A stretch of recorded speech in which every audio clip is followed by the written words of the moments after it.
Knights at the Round Table, a round-table discussion on speculative fiction books and film. Alright, welcome back everybody. Welcome back to Knights at the Round Table. I am Nathan, this is Marjolaine. We are talking about books, and we are talking specifically about the 2014 book by Jack Campbell called Dragons of Dorcastle, which is the first in the Pillars of Eternity. Reality. Thank you. There's so many things. So many things called Pillars of something. Like, you know, pick another title. Pillars of Reality series, which is was an Audible exclusive, but I think they reprinted in paperback. I don't know about paperback. I know that it's on ebooks. I have the ebooks too, so it's it used to be an Audible exclusive. Yes. All right, so let's start with general impressions of the book. I really like it. You're the one who made me listen to that. Yes, I am a little bit evangelical about this series, which is weird because it is not a queer book series. Shocking, I know, but it's still a book series that I thoroughly enjoyed. It's one of those series that I could not get enough of it, and I just like waited for the next book. Every time I was over a book, I was like, oh no, it's over, and it's not out yet. So yeah. Speaking of? Yes. Are we going to do the whole series today, or just the first book? Just the first book. Okay. Excellent. Yeah, we need to put keep it contained to the first book. Though we can talk about the world and stuff like that because it is very intriguing. So let's talk about the world building. The world building is amazing. That's one of my favorite things about this book and the series in general. What you get from that first book specifically is a lot of setup, a lot of questions, and a lot of very interesting details. Mm-hmm. The kind that makes you want to dig more. There's not a lot of resolution to a lot of those details. And there's not a lot of characters. I think he spent a lot of time building the two leads and the world. And there's not much in terms of a cast other than that. No, it's mostly the two leads. It was about the world. Yeah, and the world. And the world is so complex and so intricate. And you can tell that there's so much more below the surface, too. Yeah. Because, you know, it's this weird setting that's kind of steampunkish. You have these mages, and then you have these mechanics, and the mechanics make things like, you know, far talkers, which are basically walkie-talkies and guns. Radios, and things like computers. That. And then mages can do actual magic. But the mages are convinced that the mechanics are all frauds and that nothing they do works. And the mechanics are all convinced that the mages are all frauds and they're just like charlatans peddling magic to like foolish mortals. Yeah. So... Or convinced... I mean, they're damnedest to convince the trainees, the people that this is what is happening. And this is the thing to the that real makes world, it... and it's like, no, the training is not...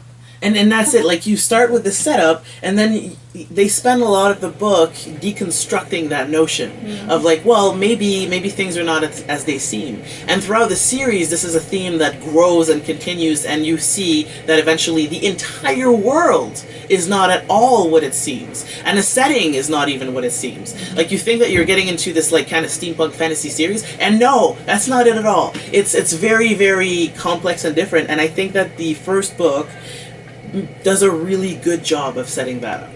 Yeah. Okay, he must have known that he was gonna need a lot of time to explore all of this series and everything that he wanted to do with it and the world that he was building. Yeah. And he took the time. Oh yeah, definitely. This is not an author who like started off on a series and like wanted to see where it goes. No, this is a series that was carefully planned and like richly built. And the world building it's absolutely wonderful, but it's not even just about subverting expectations of genre. You can, you know, they go to two different towns and they talk about like economy, and they talk about like the way that people trade and the way that they travel and the way that, you know, the worlds and the cities are built in certain regions because of like trade and travel and all of these things too. And you get a very solid impression of the world working as a like mechanism, like everyday life. Yeah. Like, you really get that feeling of the iceberg, you know, where you see a little bit of the world and you get the feeling that there is so much more going on. Yeah. You get impressions like from the two main cities where we spend any amount of time and how they're reasonably enough far apart that they're built differently. The people are different enough, and it's established that it would be different. Mm-hmm. And that it's not the same people all over the world, and you can see why it's not the same people all over the world. The only people who are mostly the same all over the place are the members of the guilds, the mages and the mechanics. Yeah, because they're like McDonald's, right? They're like the same everywhere. Like the guild, very specifically the Mechanics Guild, where she talks about like schematics. She knows how to get around every single guild hall because they're built on the exact same building footprint. And like you get that sense of like unity and like, well, we have to like follow these same rules and you're not to question the rules. No. And yeah, people bad. And this entire world is kind of premised on that, like you can't question authority.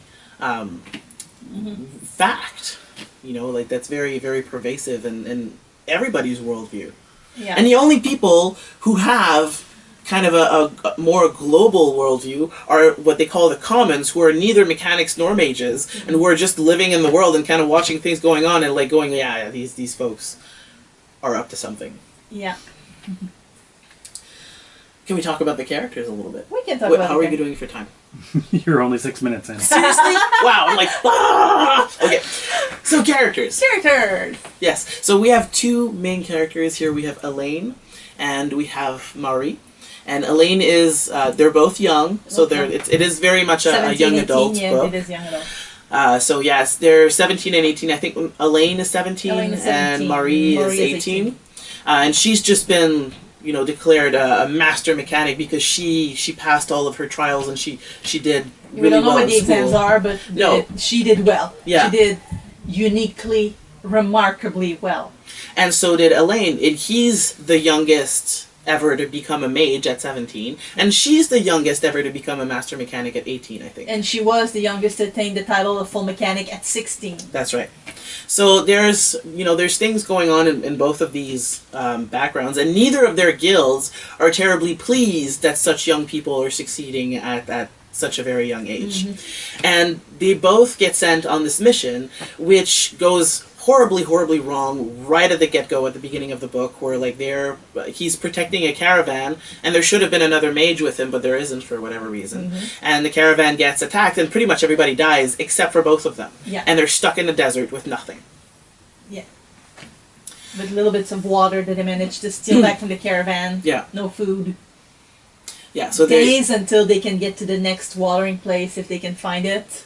Yeah, so they're both convinced they're going to die. They actually get lucky and don't die, which is good because then that would have been a very short story. Yeah, all that world building done for nothing. Yeah, that's done.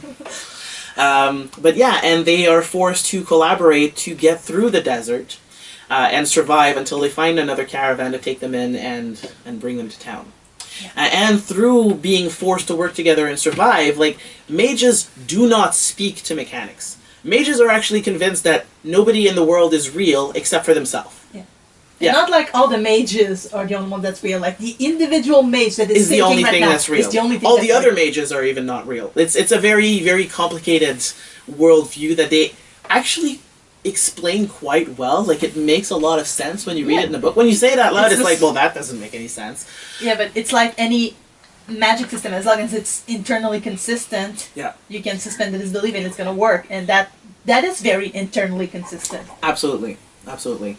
And then mechanics also are convinced that mages are rapists, mages are horrible, mages are like, you know, they charlatan people, they charm people, they trick people, so they don't want to have anything to do with them. So mages and mechanics do not ever interact on anything at all. And it's actually part of their guild rules that they don't interact. So them being forced to work together is actually it's a huge deal. Yeah.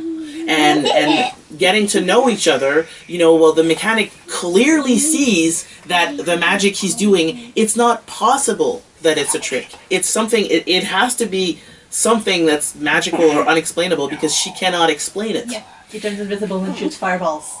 Right. And that's not something that you could just, like, you know, trick you or something. Then, on the other hand, he's been told his whole life that the mechanics are also frauds, that they're just making trinkets, and that nothing they do ever really works, and it doesn't matter anyway because it's not real, but it's worse than not real because it's just toys and tricks.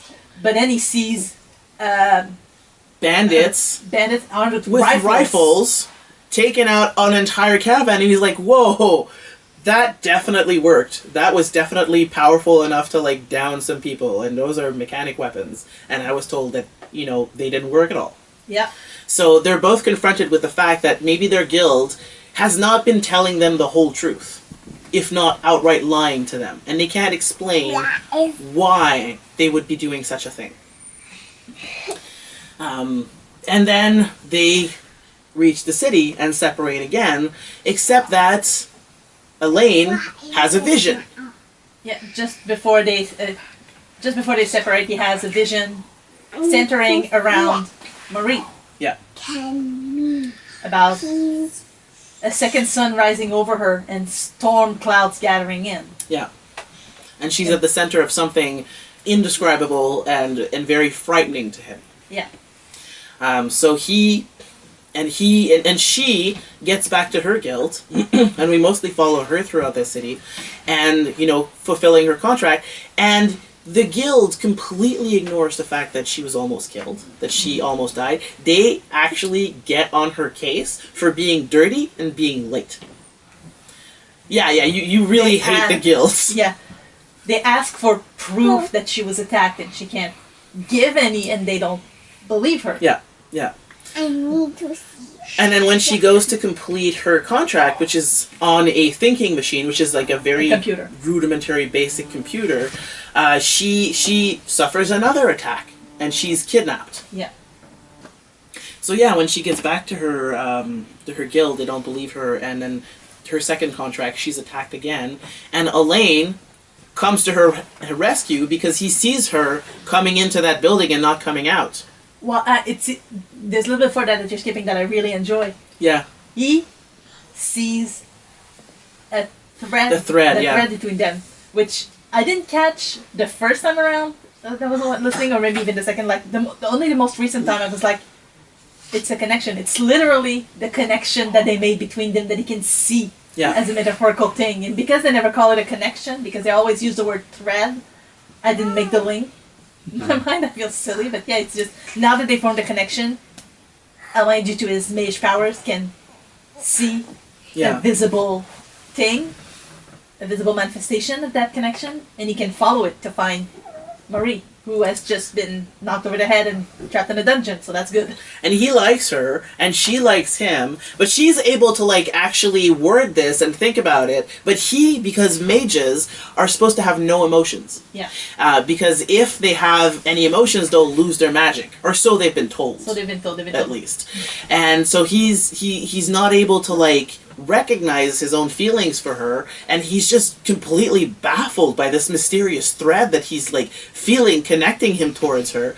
And she's able to I'm interrupting. She's able to verbalize the feelings, but she's also really, really good at denying them, much more than he is. He's especially forthwith about what he does see and what he does.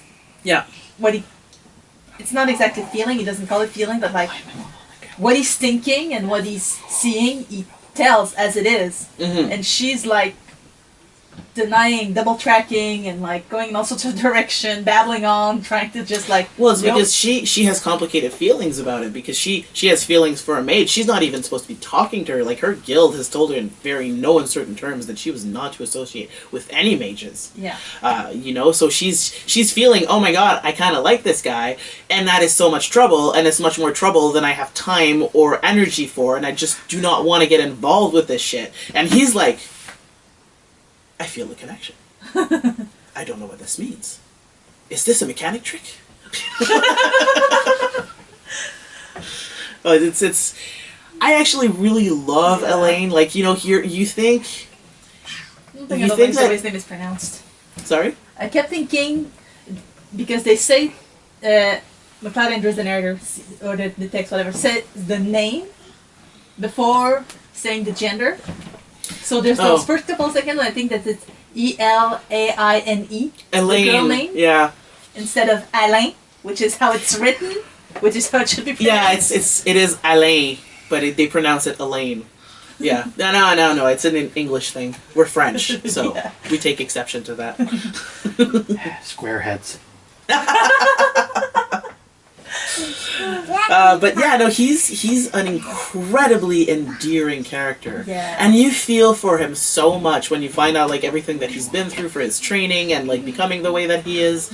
And he's just such a, despite feeling no feelings, which is absolutely not true. He's just like learned to sublimate and suppress all his emotions. He has his heart on his sleeve. He is always ready to help other people, even though like he's technically not even supposed to recognize them as people. Yeah. He's a very complicated character.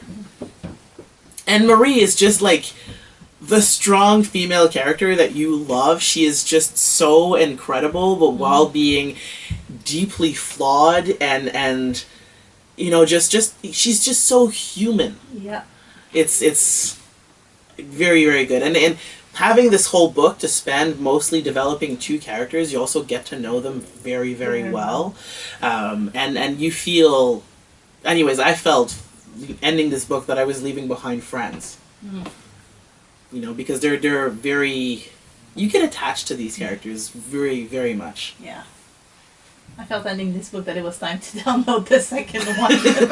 Oh yeah, this is definitely a series that I binge read, and like I just reread the first book, and I know that I'm not gonna rest until I've redone the entire series again.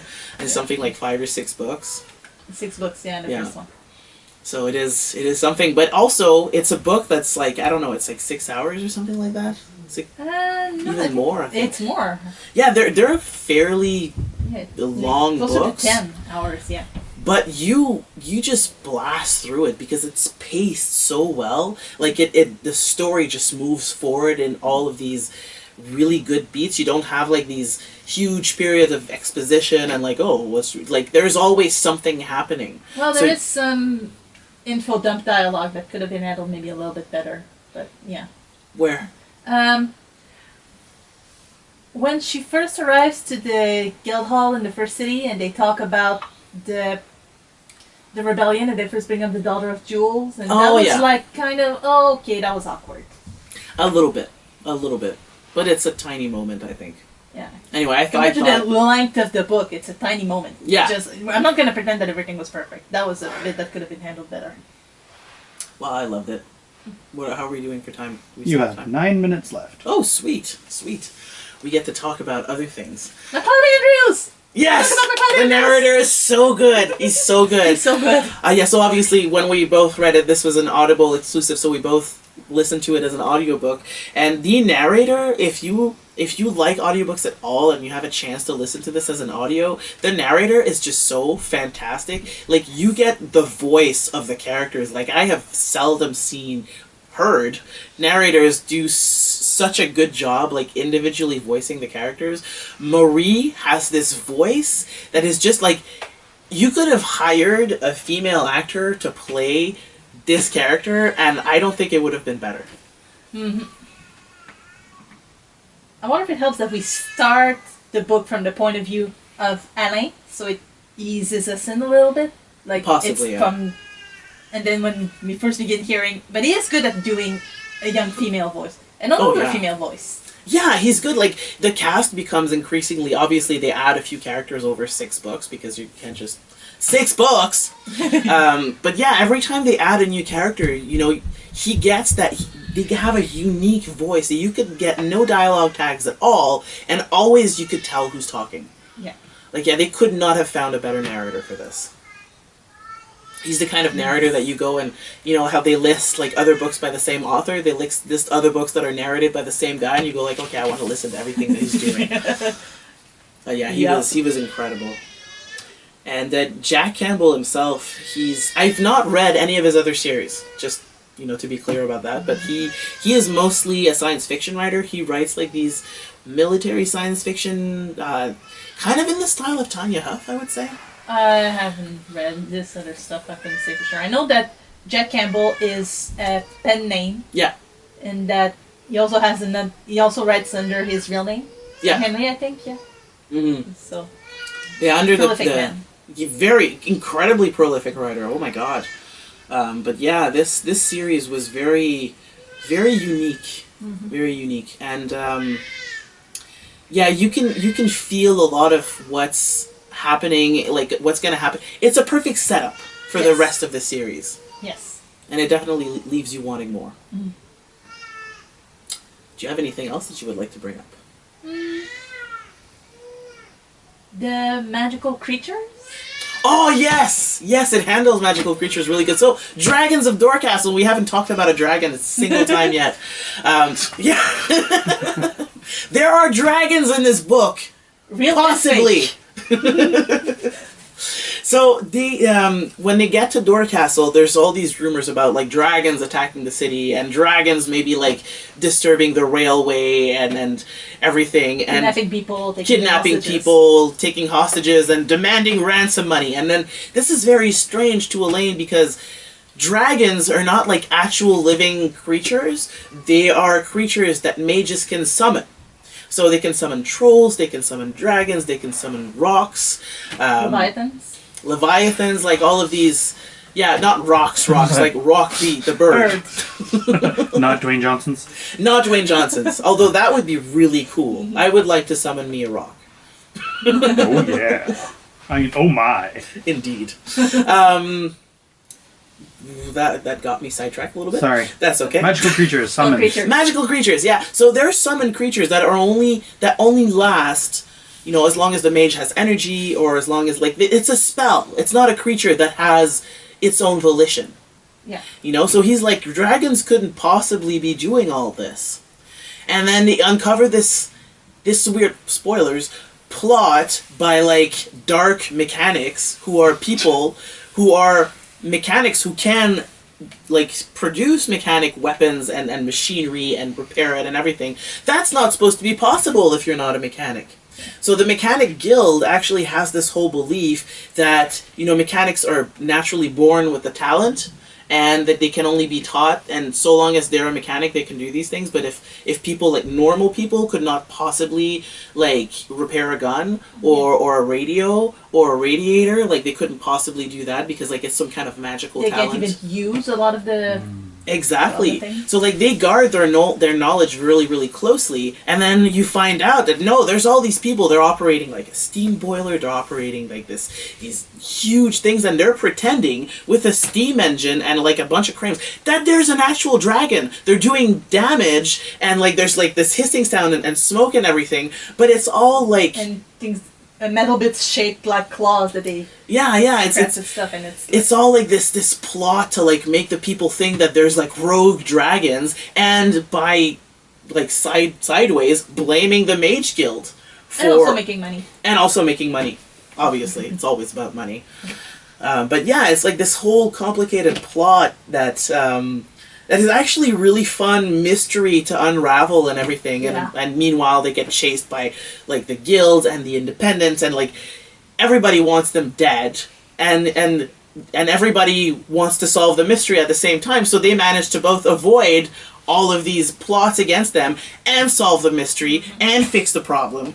So it's and then eventually there's, like, also a dark mage that's trying to associate himself with the dark mechanic, and then he actually summons a dragon, and it becomes, it's very complex. Yeah. But also, it's not presented in a way that makes it feel complex. Like, every time you're moving forward, you have all of the information that you need to understand what's going on in that moment. And not more, like, you don't have, like, a ton of information. You have the information you need, you have several hints at what's going on beneath the surface, and then you have a little bit more of world building going on. So it's actually a really fun book to reread, because you get all this stuff that you got the first time, and then you're like, oh, that's what they meant then. Mm-hmm. So yeah, it's a lovely, lovely thing. 2 minutes? Okay, we better move on to, general, final thoughts and star ratings. It's a great book. It's a great first book, especially for a long series. I love it. I'll re-listen to it. I'm more likely to re-listen to it than to... I have the ebook too, but I'm more likely to re-listen because I really love the narrative. Yeah. He's fantastic. Easily 4-star, 4.5. Me, it's a solid 5 stars. Like I said, there's not a lot, especially these days, there's not a lot of books that don't have queer subplots that I thoroughly enjoy, and this is definitely an exception for me. It is a solid 5 stars, and it's a series that I will re-listen to multiple times in my life, for sure. Alright, let's see what we're reading next. You haven't picked one.